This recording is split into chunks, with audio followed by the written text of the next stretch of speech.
My family secretly drained my $38,000 college fund to protect my spoiled sister's scandals. So I stayed silent, let them dig deeper into their lies, and triggered a reckoning that destroyed all they tried to protect. I'm Ryan, the older brother by 2 years. My sister is Brittany, and yeah, even her name screams basic princess. Since we were little kids, the family hierarchy was crystal clear. Brittany was the golden child who could literally do no wrong, and I was basically the family workhorse. While she was getting her nails done and going on shopping sprees with Mom's credit card, I was working my tail off. I started a lawn care business when I was 12, got a job at a sporting goods store at 16, and by 18, I was working construction during summers and weekends while maintaining a 3.7 GPA. My parents owned a mid-sized landscaping company that was doing pretty well. Dad always talked about how someday the business would be ours, but it was obvious he meant Brittany's future husband would probably end up running it while I'd be expected to do all the actual work. Brittany was studying communications at the local community college, and I use the word studying very loosely. Her idea of hard work was deciding which filter to use on her Instagram posts. She drove a brand new Honda CR-V that the family bought, but somehow only she ever drove, and her closet looked like a department store exploded in it. But here's what really got to me. While I was working my rear end off and saving every penny for my dream of going to State University's business program, she was blowing through money like it was Monopoly cash, designer bags, expensive makeup, weekend trips to the beach with her equally shallow friends, and my parents just enabled all of it. I remember this one dinner that basically summed up my entire childhood. I was trying to tell them about this amazing internship opportunity at a regional bank that could set up my entire career. Real business experience, good money, potential job offer after graduation. But the second Brittany walks in complaining about how her phone screen was cracked, all attention shifts to her crisis. "Daddy, I need a new phone like right now. This crack is so embarrassing," she whines, holding up a phone that had the tiniest hairline crack you could barely see. "Of course, princess. We'll get you the new iPhone tomorrow," Dad says immediately. Meanwhile, I'm sitting there like, "Hey, what about that internship I was telling you about?" "That's nice, son," Mom says dismissively. "You're so responsible. You'll figure it out." That phrase, "you'll figure it out," basically summed up my entire relationship with my parents. Brittany gets handed everything, but I'm expected to just figure it out on my own. The only people who seemed to give a darn about my goals were my dad's parents, Grandpa Joe and Grandma Ruth. They'd actually listen when I talked about business, help me with my economics homework when I was struggling, and understood that I was working towards something bigger than just the family landscaping business. Grandpa Joe was old school, started with nothing, built a successful construction company from the ground up, sold it, and retired comfortably. He respected hard work and had zero patience for Brittany's princess act. "That girl's going to be in for a rude awakening someday," he'd mutter whenever she'd throw one of her tantrums. Looking back, I should have seen the warning signs earlier, but I was so focused on my own goals and just trying to keep my head down and work hard that I didn't notice how deep the family's financial problems actually went. By the time I turned 19, I had managed to save up close to $23,000 for my transfer to State University's business program. This was money from my construction job, the sporting goods store, some freelance landscaping work I did for neighbors, and even flipping motorcycles I'd find cheap and fix up. Every dollar was accounted for, and I was incredibly proud of what I'd accomplished. State University had always been the goal. Their business program is top-ranked in our region, and getting in there would basically guarantee me a shot at my dream of starting my own company eventually, maybe in construction management or real estate development. I know it sounds boring to some people, but I'd been fascinated with business and entrepreneurship since I was a kid helping Grandpa Joe with his company books. The acceptance letter came in March. State University College of Business, full acceptance for the fall semester. I literally yelled so loud that our neighbor's dog started barking. This was it, my ticket out of my family's drama and into the career I'd been working toward for years. But here's the thing about State University, even with in-state tuition, it's expensive. I'd done the math probably 100 times. With my savings, a part-time job, and some student loans, I could make it work, barely, but I could make it work. That's when Grandpa Joe and Grandma Ruth dropped the bomb that changed everything. I was over at their house helping Grandpa fix his sprinkler system when Grandma came out with this envelope. "Ryan, honey, your grandfather and I have been talking," she said with this little smile. "We know how hard you've been working for this State University dream," Grandpa added, "and we know college is expensive these days." I had no idea what was coming, but my heart started racing. Grandma handed me the envelope. We want to help make sure you can focus on your studies instead of worrying about money." Inside was a cashier's check for $15,000. $15,000. I swear I almost dropped it. Grandma, I can't take this. This is too much." "Nonsense," Grandpa said firmly. "We've been saving this money specifically for your education. Your grandmother and I never got to go to college, but we know you've got the brains and the work ethic to make something of yourself." I actually got choked up, which doesn't happen often. These two people believed in me more than my own parents ever had. With their gift, plus my savings, I'd have enough to cover tuition, room, and board, and even have a little cushion for emergencies. "There's just one condition," Grandma said with a wink. "You have to promise us you'll walk across that stage in 4 years." "I promise," I said, and I meant it with every fiber of my being. That weekend, I deposited the check into my education savings account and started making real plans. I researched dorms, looked into business clubs, even started reaching out to professors whose research looked interesting. For the first time in my life, I felt like I was actually going to make it. Of course, I should have known that my family couldn't let me have one good thing without turning it into drama. When I told my parents about State University over dinner, their reaction was weird. "That's great, honey," Mom said, but she didn't sound excited. "Are you sure you can afford it, though?" "Yeah, with Grandpa and Grandma's help plus what I've saved, I'll be fine," I replied. Dad and Mom exchanged this look that I couldn't quite read. "Well, we're proud of you," Dad said, but something in his tone felt off. Brittany predictably made it about herself. "Ugh, State University is like so boring. I don't get why you want to be around all those uptight business majors." "Because some of us want to actually build a career instead of just looking pretty," I shot back. "Ryan," Mom scolded, "apologize to your sister." Classic. Brittany could insult my life goals, but I wasn't allowed to point out that she'd never worked a day in her life. I should have paid more attention to that weird look my parents shared and wondered why they seemed more nervous than excited about my success. But I was too happy about finally achieving my goal to worry about their drama. Big mistake. The first sign something was seriously wrong came about a week before I was supposed to transfer my tuition money to State University. I went to check my account balance online just to make sure everything was in order, and I nearly had a heart attack. My education savings account, which should have had $38,247 in it, showed a balance of $2,891. I stared at the screen for probably 5 minutes, refreshing it over and over, thinking it had to be some kind of bank error. But the transactions were all there: withdrawals of $2,000, $3,500, $1,800 going back months. Someone had been systematically draining my account. I drove to the bank immediately, practically burning rubber getting there. The teller pulled up my account and confirmed my worst fears. All the withdrawals had been made, with a debit card linked to the account. Since I was still technically a minor when I opened it, my parents were listed as joint account holders. "Can you tell me who made these withdrawals?" I asked, even though I already knew the answer. "I'm sorry, sir, but it shows they were made with the secondary cardholder's access," the teller said apologetically. My parents had been stealing from me for months. I sat in my truck in that bank parking lot for probably an hour just trying to process what had happened. 4 years of working construction in 95-degree heat, weekends spent fixing motorcycles instead of hanging out with friends, skipping meals to save money, all of it gone. But I needed to be smart about this, so I drove home and acted like nothing had happened, waiting for the right moment to confront them. That moment came that evening when I overheard them arguing in their bedroom. "We can't keep doing this, David," Mom was saying. "The business account is overdrawn. The credit cards are maxed and the bank is calling about the house payment."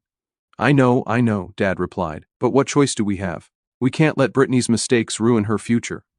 "Mistakes? What mistakes?" "Maybe we can take the rest from Ryan's account," Mom suggested. "He won't need it all right away." The rest? They were planning to take what little was left. "Good thing that boy's so responsible," Dad chuckled. "He'll find a way to make it work." That's when I heard Brittany's voice join the conversation. "Can you guys keep it down?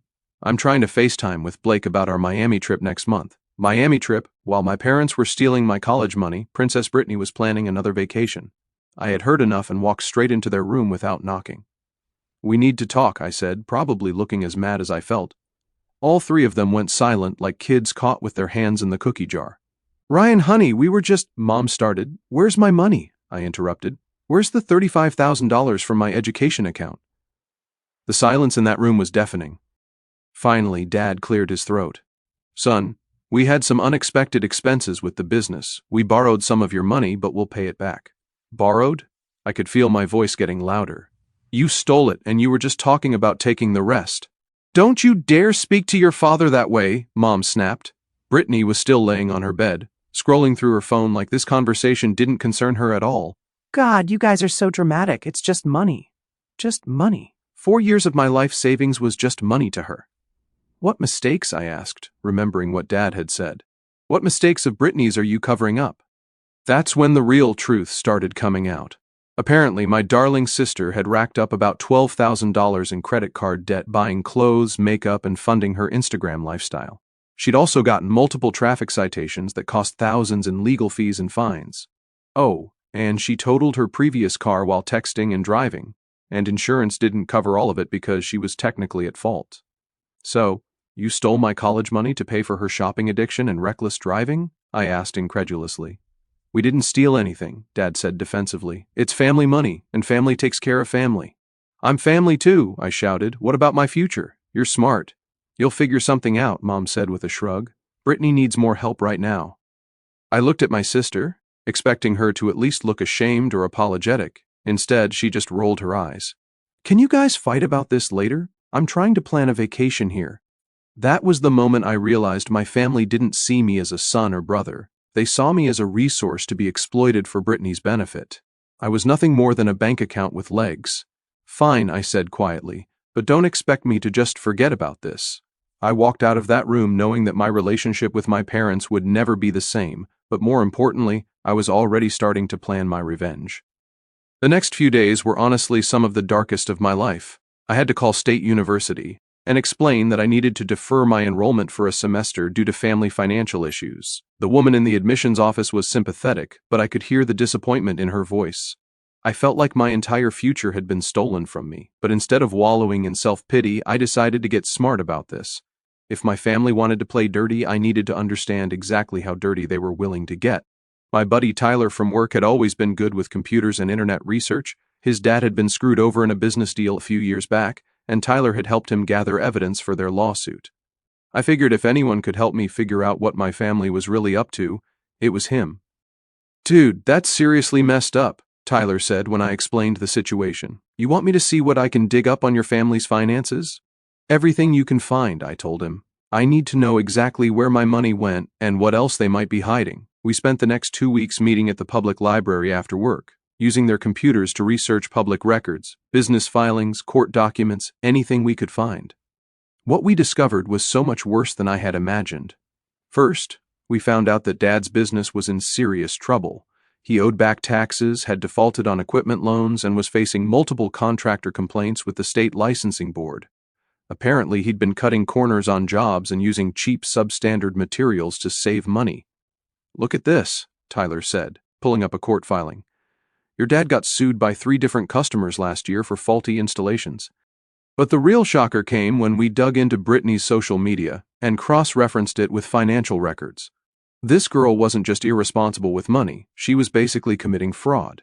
We found evidence that she'd opened credit cards using my parents' business information and had been running some kind of Instagram influencer scam where she was taking money from local businesses for sponsored posts but never actually posting them. One company had already filed a complaint with the Better Business Bureau. Holy cow, Ryan, Tyler said, staring at his laptop screen. Your sister isn't just spoiled, she's straight up criminal. The more we dug, the worse it got. Brittany had been shoplifting from department stores and had been caught at least twice. My parents had paid fines to keep her out of jail, and she'd also been caught cheating on multiple exams at community college. My parents had hired tutors and paid for grade appeals to keep her from getting expelled. How did your parents afford to cover all this up? Tyler asked. That's when we found the really damaging stuff. Dad had been embezzling money from his own business, creating fake invoices, and inflating job costs to generate cash. He'd also taken out a second mortgage on the house without telling Mom, and had borrowed against his life insurance policy. The family wasn't just broke, they were facing potential bankruptcy and criminal charges if anyone ever investigated their finances closely.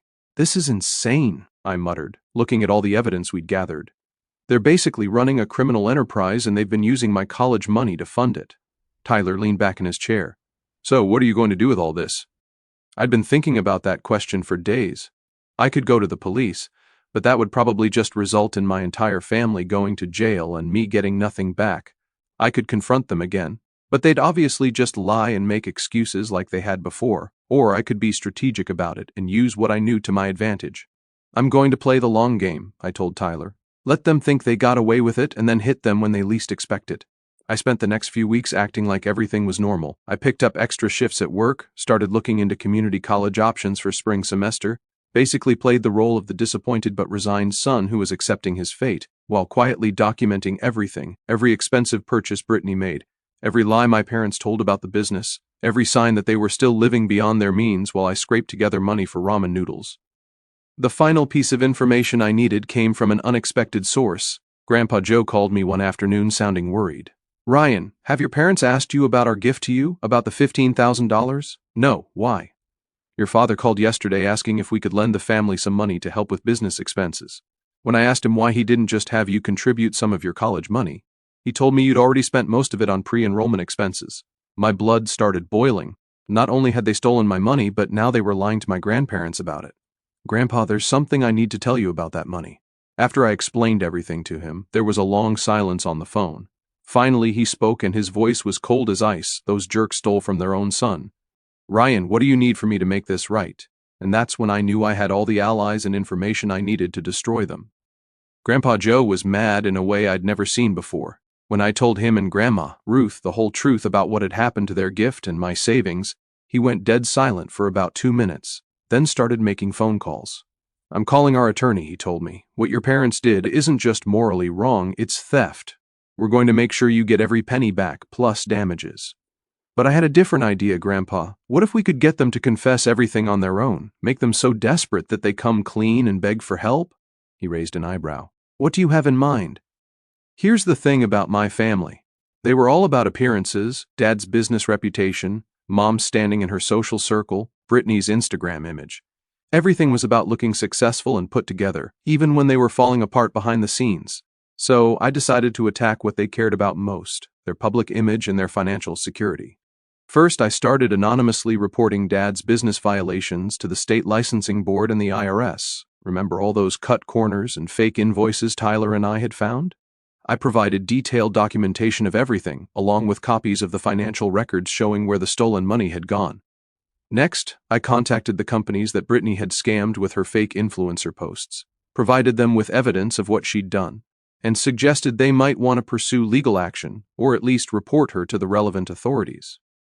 But the real masterstroke was what I did with the information about her academic dishonesty. Instead of going to the college directly, I made sure this information got to the right people through anonymous tips. Academic institutions take cheating very seriously and they have their own ways of handling these situations.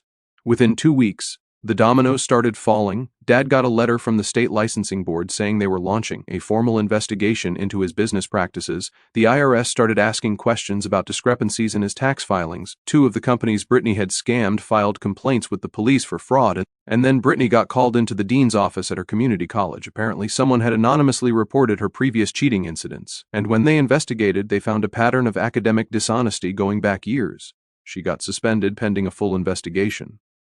I watched all of this unfold while playing the perfect supportive son and brother. That's terrible that Dad's having business troubles. I'm sure Brittany's situation at school will work out.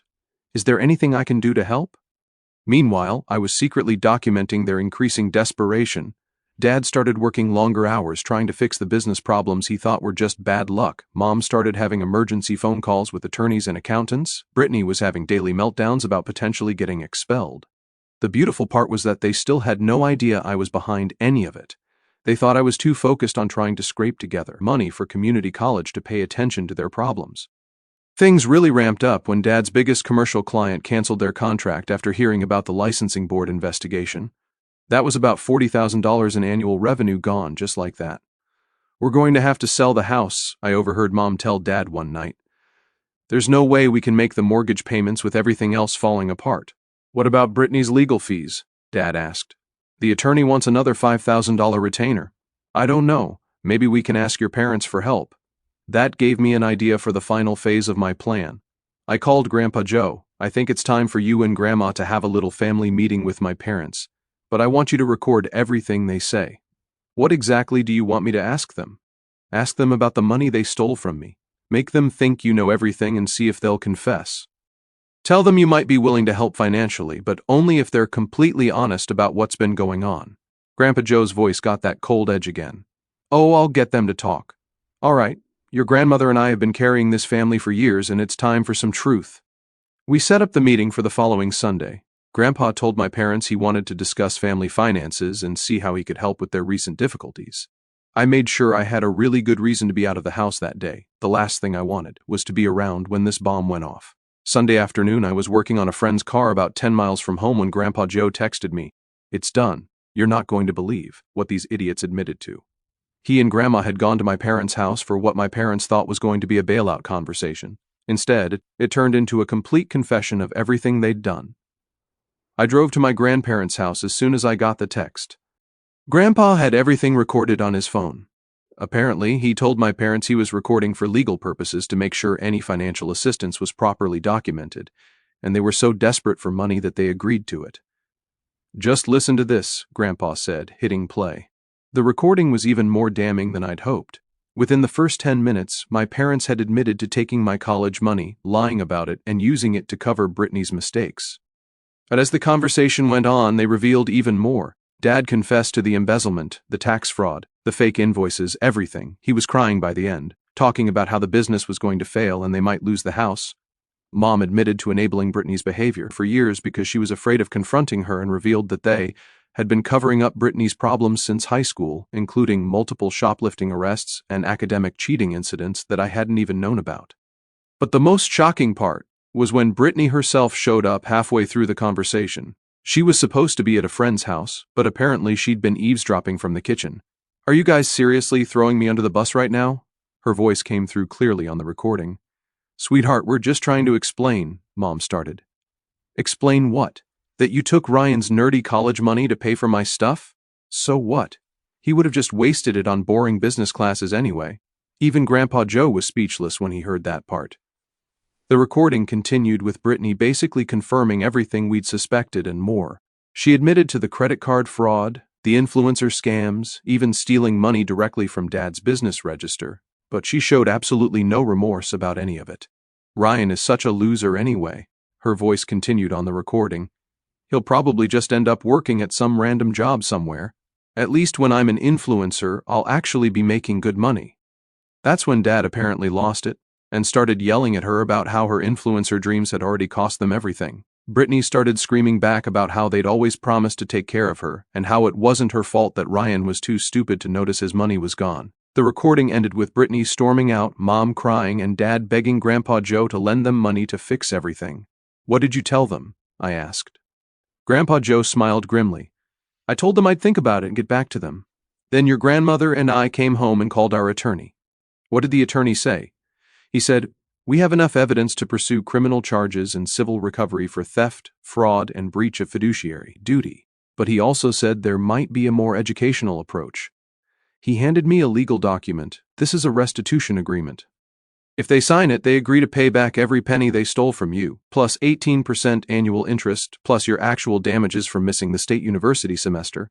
Total amount $52,847.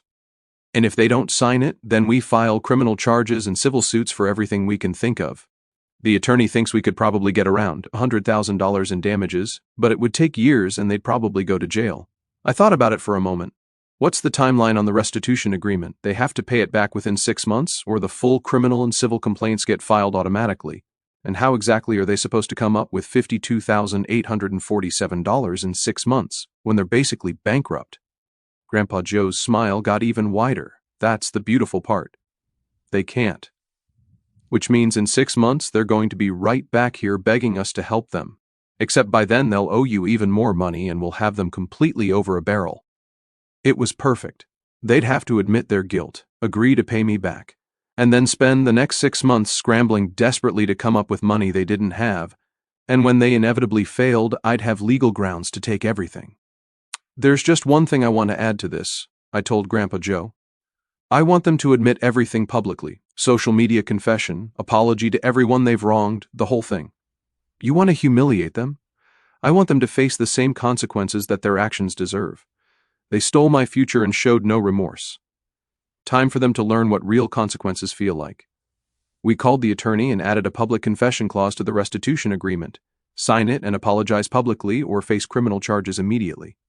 Then we sat back and waited for my family to realize they had no choice but to accept our terms. The phone call came 3 days later. Dad, his voice shaking, asked if I could come over because they needed to discuss something important as a family. I knew exactly what this was about, but I played dumb. Sure, Dad. Is everything okay? When I walked into the house, the whole family was sitting around the dining room table, looking like they were attending their own funeral. Mom's eyes were red from crying, Dad looked like he'd aged 10 years in the past week, and Brittany was slumped in her chair with her arms crossed, pouting like the overgrown child she was. Ryan, Dad started, his voice barely above a whisper, we need to tell you something. For the next hour, I sat there and listened to them confess everything. Every stolen dollar, every lie, every time they'd chosen Brittany's wants over my needs. Dad broke down crying twice.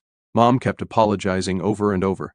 And Brittany just sat there rolling her eyes like this was all some big inconvenience for her. We know we messed up, Dad said finally, and we know saying sorry isn't enough. But your grandfather showed us this legal document and we need your help. What kind of help? I asked innocently. We can't pay back the $52,847, Mom sobbed. Even if we sell everything we own, we can't come up with that much money in 6 months. We'll lose the house, Dad added. The business is already failing. And I'll go to jail, Brittany finally spoke up, her voice bitter, for the credit card stuff and everything else. They all looked at me expectantly, like I was supposed to swoop in and save them from the consequences of their own actions. So, what exactly are you asking me to do? I said. We're asking you to talk to your grandfather, Dad pleaded. Maybe convince him to give us more time or reduce the amount or something. We're begging you, Ryan, Mom added. We know we don't deserve it, but you're the only one who might be able to help us. Even Brittany, who'd never apologized for anything in her life, looked desperate. Look, I know I messed up, okay? I know I'm a mess, but I can't go to jail. I'm not built for that kind of life. I let the silence stretch out for a long moment, watching them squirm. You want me to help you? I said slowly. After you stole 4 years of my savings, after you lied to my face about it, after you told my grandparents I'd already spent their gift, after you cost me my spot at State University, you want me to help you. We know it's a lot to ask, Dad said quietly. It's everything to ask, I corrected him. You took everything from me, and now you want me to save you from the consequences. Brittany couldn't help herself. God, Ryan, stop being so dramatic. It's not like your life is ruined forever. You can still go to college, eventually. The look I gave her could have melted steel. Shut up, Brittany. You don't get to talk right now. For once in her life, she actually did shut up. I stood up from the table. Here's what's going to happen. You're going to sign that restitution agreement. All of you, you're going to make the public confessions that are required. You're going to apologize to everyone you've wronged. And then you're going to figure out how to pay me back, because I'm not lifting a finger to help you. But Ryan, Mom started. No, I cut her off. For 19 years, I've been the responsible one. I've worked hard, saved money, stayed out of trouble, and put my family first. And what did it get me? You stole from me without a second thought. You chose Brittany's wants over my needs every single time. You made it clear that my dreams don't matter to this family. I started walking toward the door, then turned back. You know what the really beautiful part of this is? You could have just asked me for help. If you'd come to me honestly and explained that the family was in trouble, I probably would have contributed some of my college money willingly. But instead, you stole it and lied about it. So now you get to face the full consequences of your choices. Please, Dad begged, actually getting up from his chair to follow me. We're your family. Family helps family. I stopped and looked him dead in the eye. You're right, Dad. Family should help family. Too bad you forgot that when you were stealing from your son to pay for your daughter's shopping sprees. Over the next few weeks, I watched my family's world completely fall apart, and I felt zero sympathy for any of them. They signed the restitution agreement because they had no choice.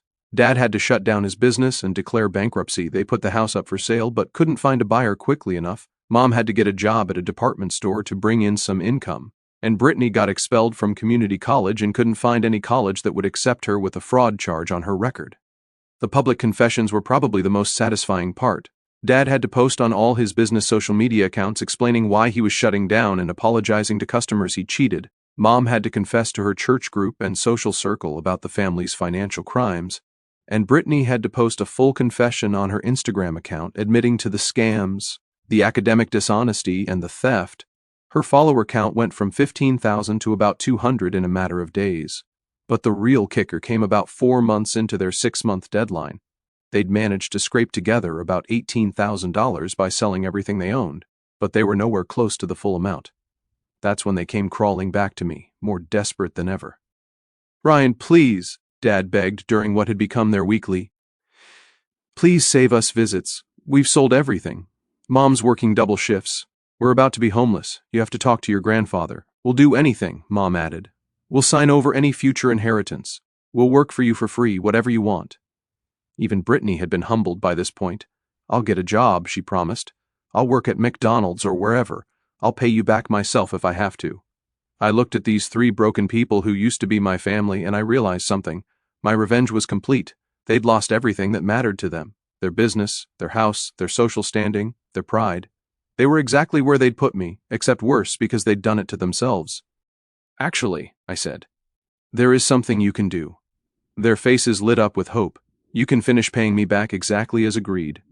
Face the criminal charges when you inevitably default, and learn what it's like to rebuild your life from nothing, just like you forced me to do." The hope died in their eyes as they realized I wasn't going to save them. 6 months after signing the restitution agreement, they defaulted on the payment. Grandpa Joe's attorney filed all the criminal complaints we'd been holding back. Dad got 18 months in federal prison for the tax fraud and embezzlement. Brittany got 6 months in county jail plus 2 years probation for the fraud charges. Mom got probation and community service as a CO conspirator. I used the money I did get back from them, plus a settlement from their bankruptcy proceedings, to transfer to State University the following year. I'm now a senior in business administration with a 3.9 GPA and a job offer from a major consulting firm waiting for me after graduation. My grandparents and I have an amazing relationship. They're proud of how I handled the situation and have been incredible sources of support throughout college. As for my parents and Brittany, Dad gets out of prison next month and will be working at a gas station because no one will hire him for anything else with his criminal record. Mom is still working retail and living in a 1-bedroom apartment. Brittany finished her jail time and is working at a fast food restaurant trying to save money to go back to school. They've all reached out multiple times asking for forgiveness and a second chance at having a relationship. My response is always the same: "I'll consider it when you've paid back the remaining $34,000 you still owe me, plus interest."